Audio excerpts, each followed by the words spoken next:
السلام عليكم، ازيكم يا شباب؟ عاملين ايه؟ ثانويه عامه 2026. الفصل الاول فيه 5 افكار لازم يجيب لك منهم 4 في الامتحان اقل حاجه. تمام. اول حاجه بتاع المقاومه، قانون المقاومه اللي هو كان بيساوي الار بتساوي رو اي في ال على ايه. هيجيبوا لك ازاي؟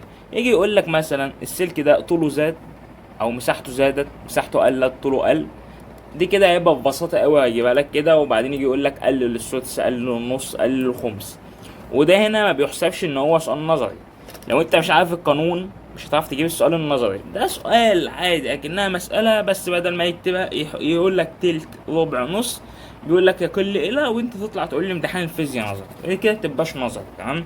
انت لازم تكون عارف القانون عشان تعرف تجيب الاجابة. او هيجي يجيب لك سلكين، يجي يقول لك ده مساحته قلت للنص، ده مساحته زادت للضعف، ده طوله زاد، ده طوله قل، فتروح مستخدم ده اهو. لو انت عارف القانون ده اصلا مش هتحتاج اصلا تعرف ده. يعني انت هتحط القانون بسط ومقام وهتحل. بس في ناس طبعا ما بتحبش الرياضه وكده، فهو احفظ القانون ده اهو. فده او ده لازم يجي. تمام. او هيجيبه لك على هيئه ايه بقى؟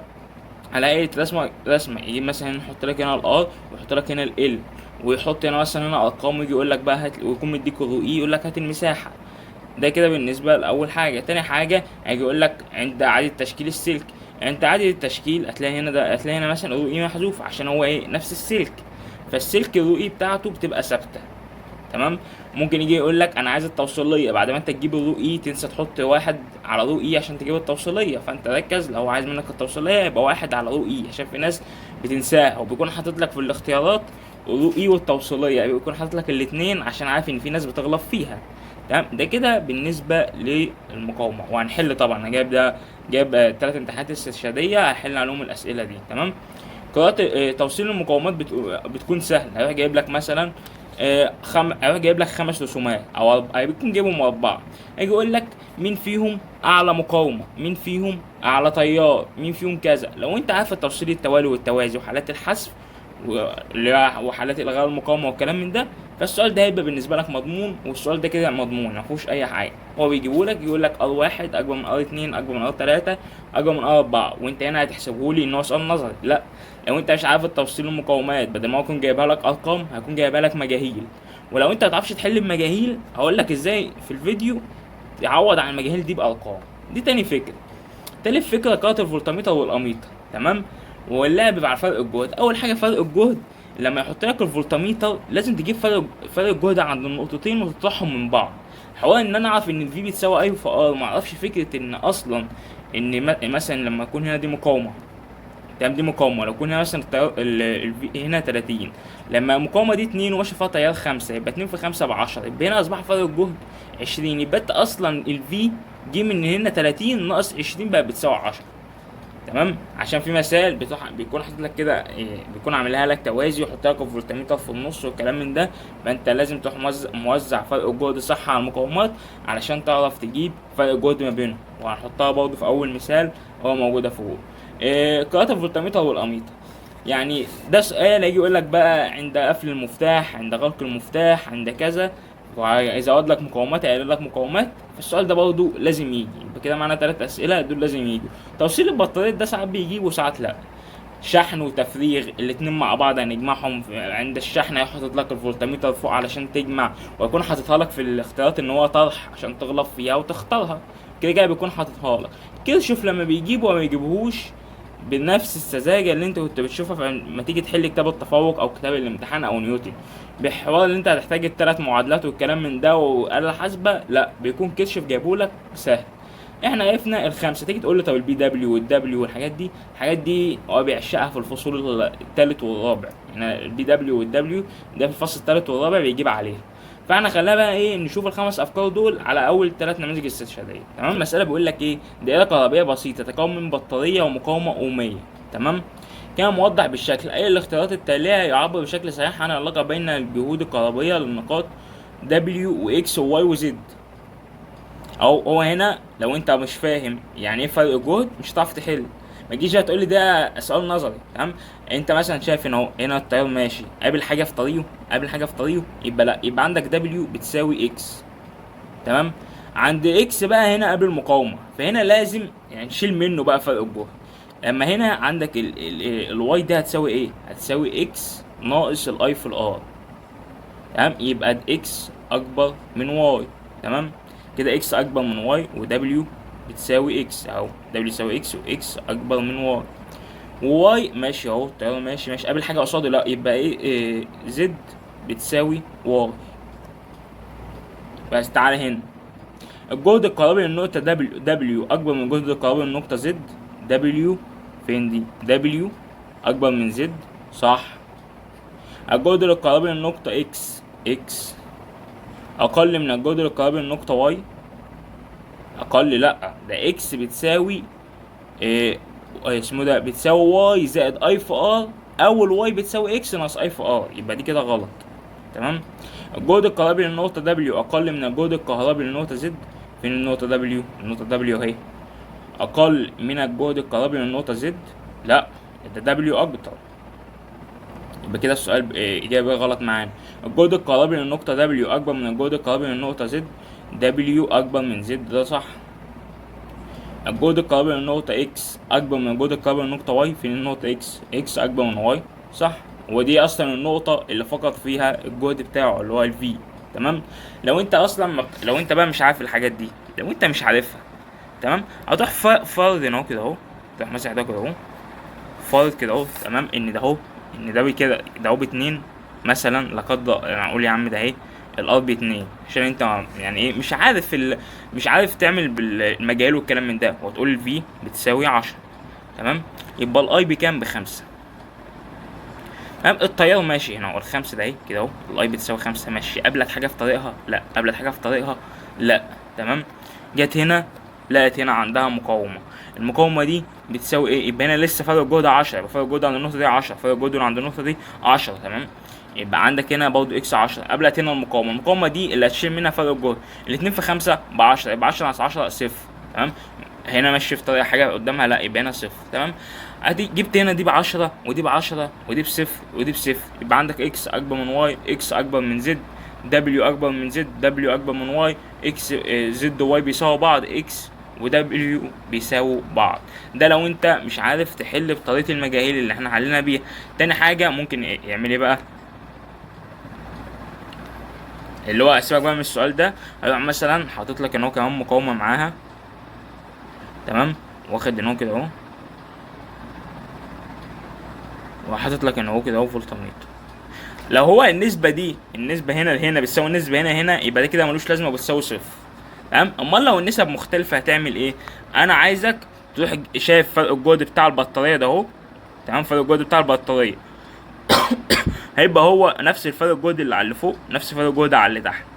تمام، وتروح موزع، شايف مثلا دي مثلا لو ار واحد، ودي مثلا يا عم خليها خليها دي مثلا كام؟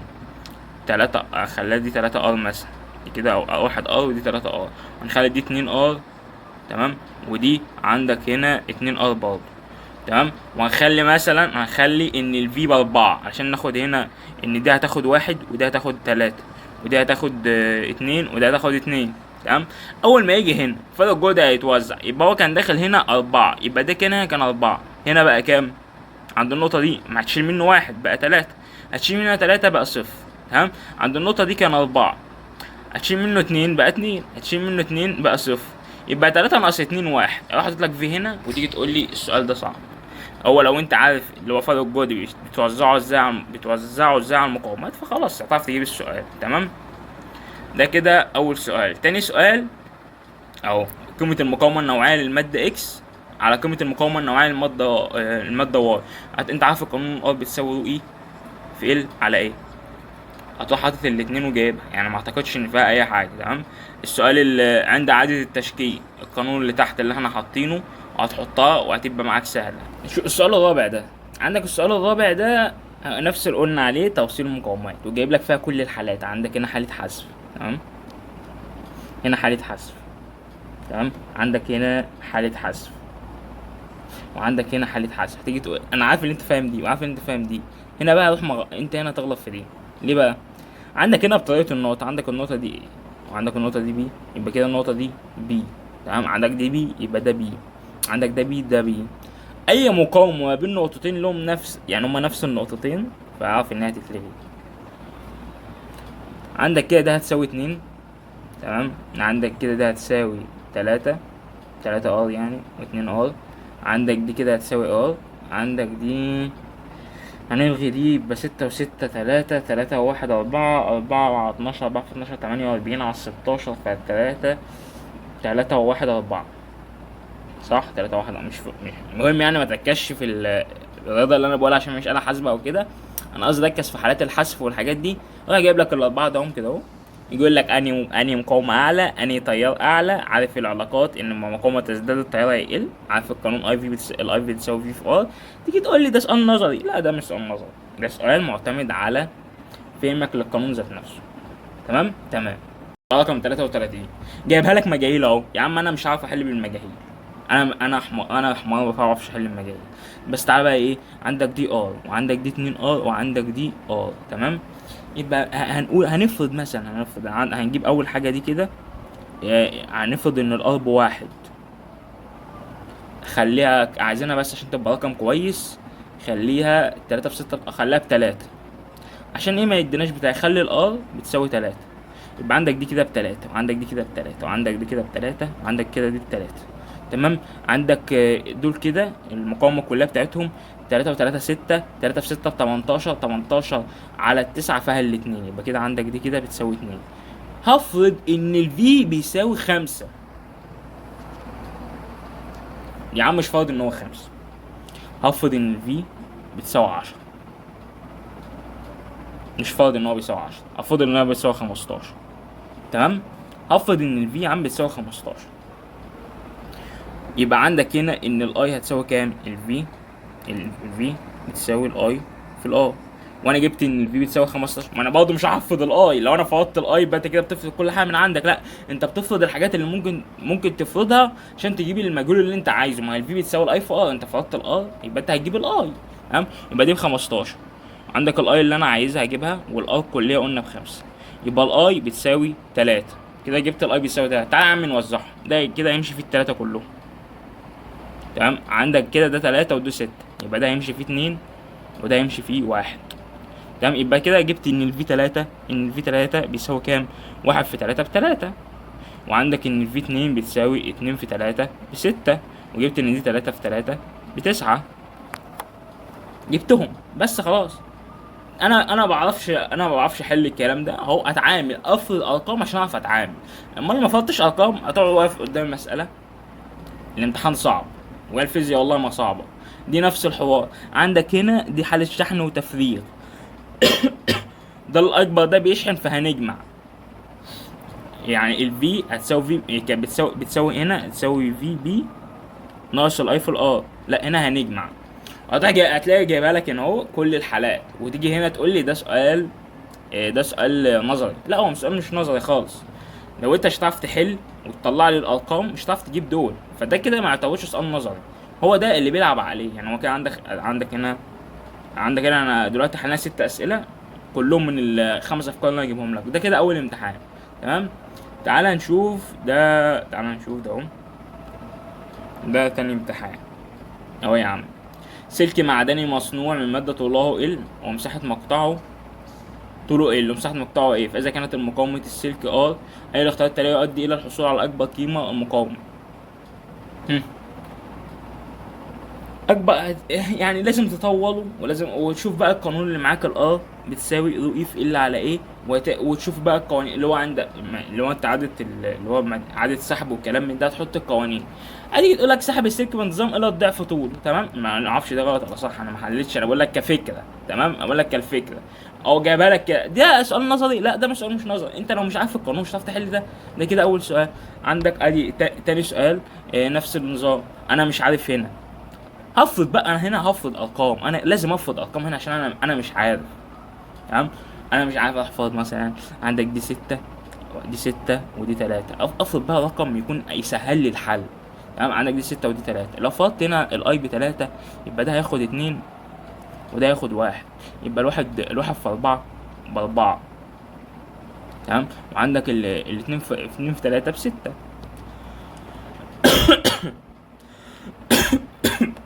تمام. 4 على 6 2 على 3.